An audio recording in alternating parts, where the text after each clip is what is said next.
саламатсызбы? Сиз президент Жапаров программасын көрүп жатасыз. Аты жөнүм Айжигит Матраимов. Бул жумада өлкө башчынын Азербайжанга жана Тажикстанга болгон иш сапарындагы орнуттуу учурларды баяндап бермекчимин. Биз менен болуңуз.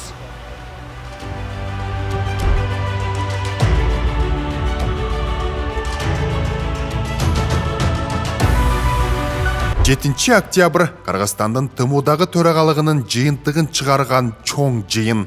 Түрк мамлекеттер уюмунун Габбала саммити бул түрк дүйнөсүнүн биримдигин чыңдоого багытталган маанилүү жолугушуу. 16 жыл мурда кол коюлган Нахчыван келишиминен бери уюм дүйнөдөгү эң динамикалуу регионалдык бирикмелердин бири болуп калды. Бул кыска мезгилде биздин уюм жигердүү өнүгүп, дүйнөдөгү эң динамикалуу регионалдык бирикмелердин бири катары өз ордун бекемдеди. Азыр биздин алдыбызда калыптануу этабынан реалдуу аракеттерге өтүү жаңы милдети турат деп эсептеймин. Бүгүнкү күндүн чакырыктары бизден тилектештикти гана эмес, аймактын тынчтыкты, стабилдүүлүктү жана туруктуу өнүгүүнү камсыздоо үчүн конкреттүү макулдашылган кадамдарды талап кылып жатат. Москва шаарында жашап жана эмгектенесизби? Медициналык кызматтар керек, бирок алар сизге кымбат жана сапатсыз сезилет. Умбем клиникалар тармагы сиздерге өз кызматтарын сунуштайт. Бүгүнкү күндүн талабына жооп берген заманбап жабдыктар менен кесипкөй дарыгерлер сиздерди күтөт. Бизде сиз стоматолог, тиш дарылоонун бардык түрлөрү, уролог, невролог, лор, терапевт, хирург, окулист, педиатр, УЗИ жана башка дарыгерлердин кеңешин алып дарылануу мүмкүнчүлүгү бар. Умбем клиникалар тармагы бул жогорку сапаттагы медициналык жабдыктар менен камсыз болгон профессионал дарыгерлер. Сиздердин ыңгайлуулук үчүн Умбем клиникаларынын Москва шаары боюнча 3 медициналык борбору иштейт. Өзүңүзгө ыңгайлуу даректи тандап медициналык кызмат алсаңыз болот. Ушул ай ичи бизге келип төмөндөгү кызматтарга арзандатуу менен медициналык кызмат алыңыздар. Ден соолугуңузга кам көрүүнү эртеңкиге калтырбаңыз. Умбем клиник Москва. Жыйын учурунда Шавкат Мирзиёев колуна кармап барактап жаткан Чыңгыз Айтматовдун китебине көзүбүз түштү.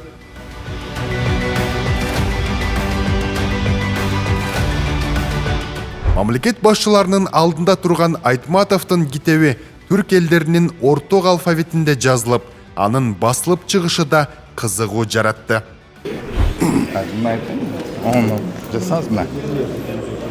Айтматов кыргызча окусаңыз, Айтматов макрокосмостук деңгээлде дүйнөнү, ал эми микрокосмостук деңгээлде адамды жашоонун үмүтү катары көрөт. Көрдүңүз? Бул китепти Түркия Республикасынын Маданият министрлиги атайын чыгарган бүгүнкү саммитке карата. Бул жерде түрк элдеринин орток алфавитинде, бирок кыргыз тилинде жазылганы бар да, мына Түркия Республикасы Маданият жана туризм министрлиги китепкана жана иш кагаздары башкармалыгы деп. Ичинде дагы кыргыз тилинде, бирок ошол түрк орток алфавити деген бул латин алфавитинен алынган алфавит менен жазылган биринчи китеп. Уюмга төрагалык кылган 1 жыл ичинде Кыргызстан 120дан ашуун бир катар эл аралык иш-чараларды өткөрдү. Ошондой эле экономикалык интеграция жана дагы санариптик багыттагы долбоорлорго басым жасады. Азыр болсо тарыхый Габбала шаарында президент Садыр Жапаров түрк мамлекеттер уюмундагы коопсуздук темасында бир катар корчу билдирүүлөрдү жасады.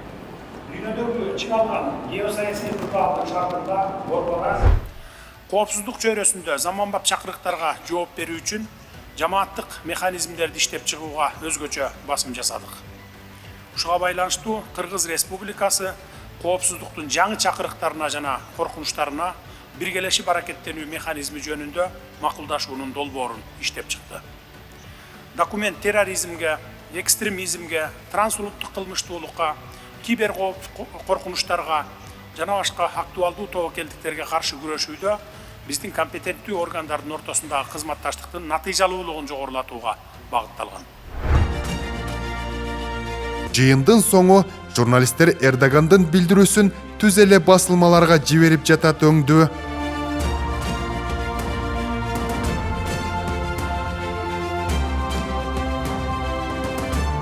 Касым-Жомарт Токаев менен Виктор Орбанга маанилүү билдирүүлөр келген сыяктуу.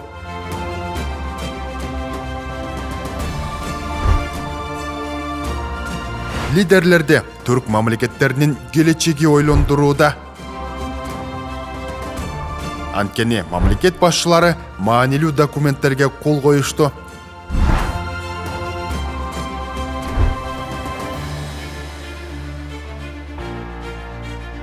Ошентип уюмга 1 жыл төрагалык кылган Кыргызстан төрагалыкты Габала декларациясын кабыл алуу менен Азербайжанга өткөрүп берди. Президент Садыр Жапаров түрк мамлекеттер уюмунун дүйнөлүк деңгээлдеги таасир этүүчү структурага айлантуу башкы максат экендигин баса белгилеп өттү. Былтыркы Бишкекте өткөн саммитте ноябрда Кыргызстан өзүнүн концепциясын анан иш-чараларын бекиткен да. Аны кабинет министри менен ошо боюнча иштер алып барылды, иштердин баары жемиштүү болду. Мен көп сүйлөбөй эле акыркы эле сентябрь айындагы эле иш-чараларда токтолуп кетсем, бул коопсуздук комитетинин секретарлары жолукту. Мына анда жөн эле жолукпай burada иш-чаралар кабыл алынды. Андан кийин мына диний муфтийлерибиздин башчылары жолукту. Бул дагы анын ичинде вот экстремизмге каршы деген. Шунун баары коопсуздук. Мурунку саммиттинде мына бүгүнкү бу Габала Азербайжандагы саммиттин темасы да шу коопсуздуктун тегерегинде болот да. Ортосунда биринчи жолу премьер-министрлердин кеңешин өткөрдүк. Бул эң чоң жетишкендик, анткени бул формат жок болчу. Биз аны атайын форматка киргизип, чогултуп, ошо жакын арада ошо октябрда 18-сентябрда Бишкекте өттү. Бул дагы бир жакшы механизм. Кибербезопасность боюнча биз чоң конференция өткөрдүк. Ошо конференцияда жогорку деңгээлде өттү. Бул дагы болсо биздин мамлекеттердин ортосундагы жанагы фейк маалыматтарга каршы күрөшүүгө чоң мындай жардам берет да. Бир дагы баягы планга кирген иш-чараларды мындай жоң калтырган жокпуз. Баары тең жогорку деңгээлде өттү.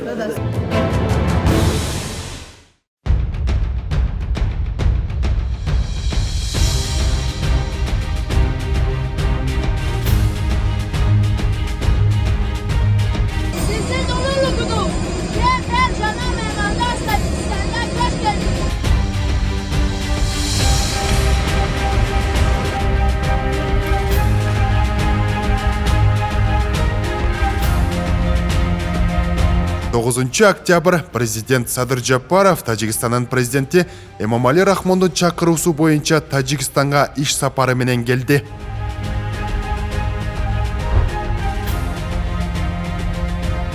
Дароо эки тараптуу жолугушуу өлкө башчы менен Эмомали Рахмон эки өлкө ортосундагы кызматташтыкты, аймактык жана эл аралык уюмдардын алкагындагы өз ара аракеттенүүнү талкуулашты. Садыр Жапаров достук жана коңшулаштыкка негизделген мамилелерди мындан ары да бекемдөөгө даяр экенин белгиледи.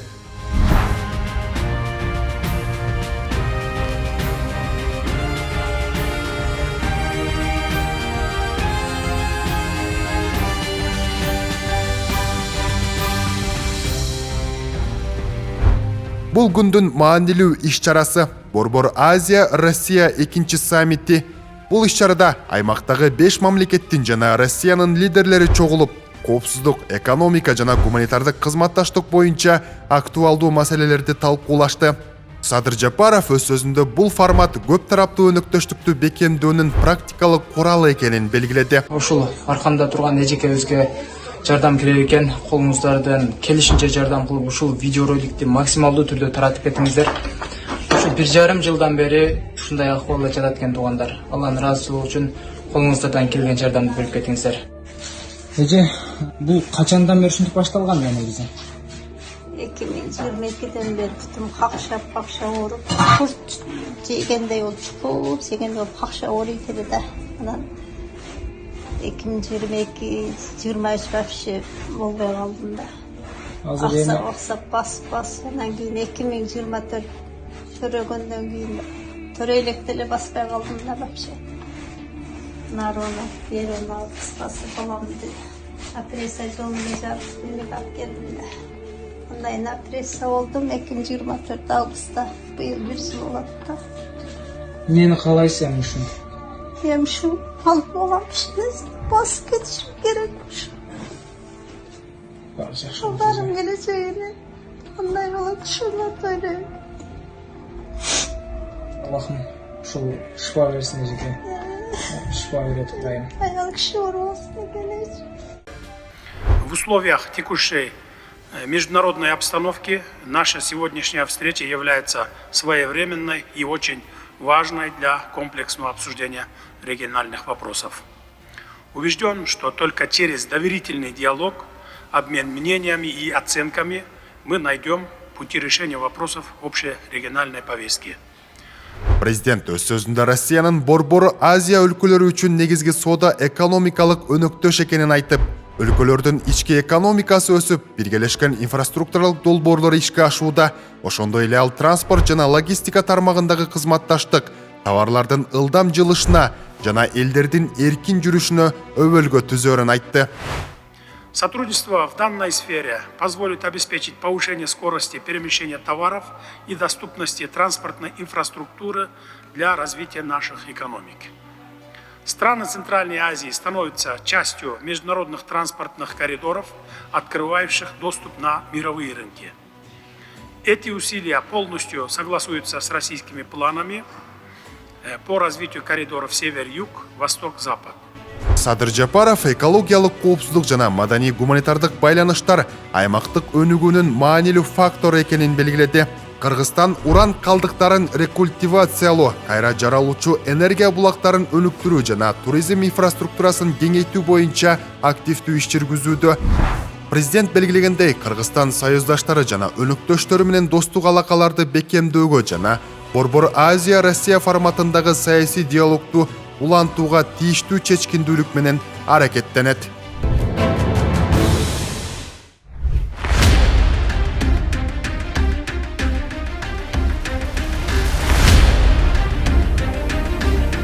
Душанбедеги Улуттар сарайы Эмомали Рахмон КМШ өлкөлөрүнүн лидерлерин күтүп жатат. Иш-чаранын башталышын күткөн медиа каражат өкүлдөрү чарчашты айтор, тизе бүгүп жерге отура калышты. Мимикалар менен сүйлөшкөн операторлар. Баары даяр болду көрүнөт, лидерлер биринин артынан бири келе баштады. Президент Кыргызской республики Садыр Нургажоевич Жапаров.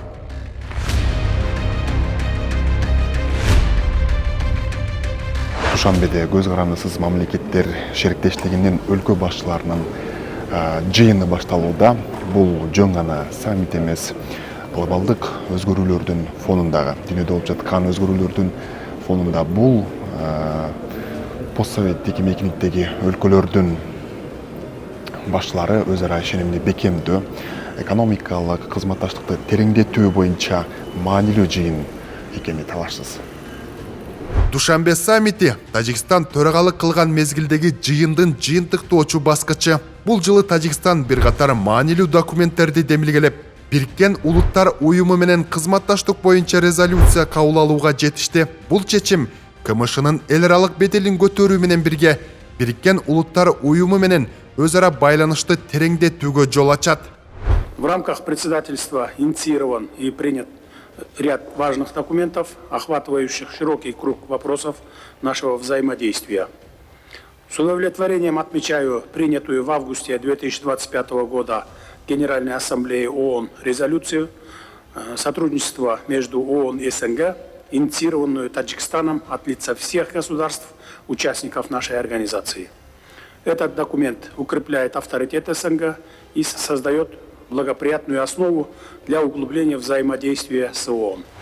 Президент Садыр Жапаров өз сөзүндө Кыргызстанды Бириккен Улуттар уюмунун коопсуздук кеңешине 2027-28 жылдарга убактылуу мүчө катары тандоодо колдоо көргөзгөн мамлекеттерге ыраазычылык билдирди. Бул Кыргызстан үчүн дипломатиялык чоң кадам. Кыргызстан Борбор Азияда эң динамикалуу өнүгүп келе жаткан мамлекеттердин бири.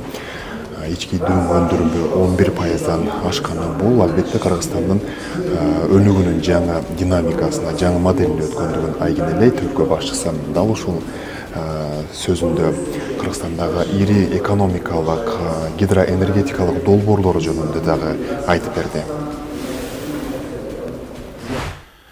Уважаемые главы делегаций, Кыргызстан продолжает развивать устойчивую и открытую экономику. За последние 3 года мы обеспечили среднегодовой рост ВВП порядка 9%, а в первом полугодии текущего года 11%. Это стало возможным благодаря реформам, направленным на улучшение инвестиционного климата, создание благоприятных условий для развития бизнеса, активное внедрение цифровых технологий. Особо отмечу начало реализации проекта строительства Камбаратинский ГЭС-1, имеющего стратегическое значение для всей Центральной Азии. КМШга мүчө мамлекеттердин ортосундагы экономикалык кызматташтык тереңешүү үчүн албетте уюмга мүчө мамлекеттердин ортосундагы коопсуздук жана тынчтык өтө маанилүү. Бул багытта президент Садыр Жапаров Кыргызстан, Тажикстан, Өзбекстандагы чегаралардын чечилиши жана дагы укуктук жактан бекемделишине өзгөчө токтолду. Удовлетворением отмечаю, что с момента последнего саммита глав государств СНГ, благодаря нашим совместным с уважаемым Эмомали Шариповичем и Шавкатом Мирамоновичем усилиям, полностью завершено юридическое оформление государственных границ наших стран.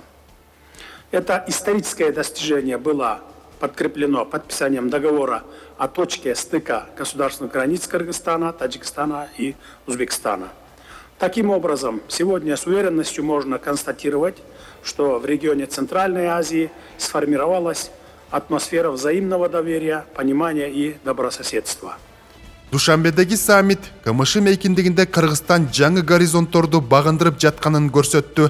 Алсак өлкөнүн ички реформалары, энергетикалык долбоорлору, чегара маселеси жана эл аралык амбициялары бүтүн концепцияга бирикти. Бул аймактык тынчтык жана өнүгүүнүн жаңы формуласы.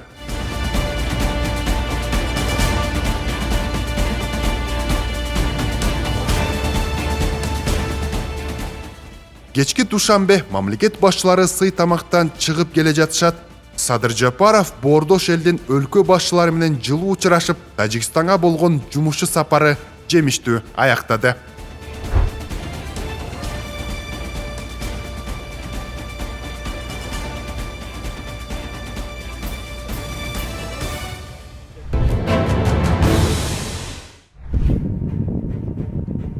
Президент Садыр Жапаровдун артыкчылыктуу багыттарынын бири бул кыргыз авиациясын жаңы деңгээлге чыгаруу болчу. Эми болсо мына мен алдым аркамда турган Манас аэропортундагы бул 5 жаңы учак номер 1 борт Beechcraft жана дагы Osman Airlines компаниясынын учактарын эске алганда 2023 жылдан бери мындай Манас аэропорту үчүн 30дан ашуун жаңы техникалар сатылып алынды. Андан тышкары Кыргызстандагы болгон аэропорттордун бардыгы жаңыланып, реконструкциядан өтүүдө жана дагы кайбир аэропорттор жаңыдан салынууда. Ал эми Манас аэропорту болсо эми жакын арада таанылгыс болуп өзгөрөрүн баса белгилеп айта кетели.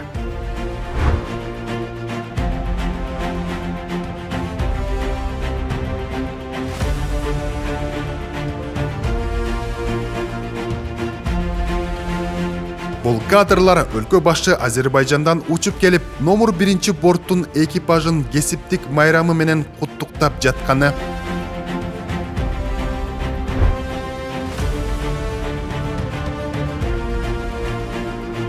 Бул окуяга утурлай 8 октябрда мамлекет башчысы Манас эл аралык аэропортундагы реконструкциялоо жана кеңейтүүнүн жүрүшү менен таанышты.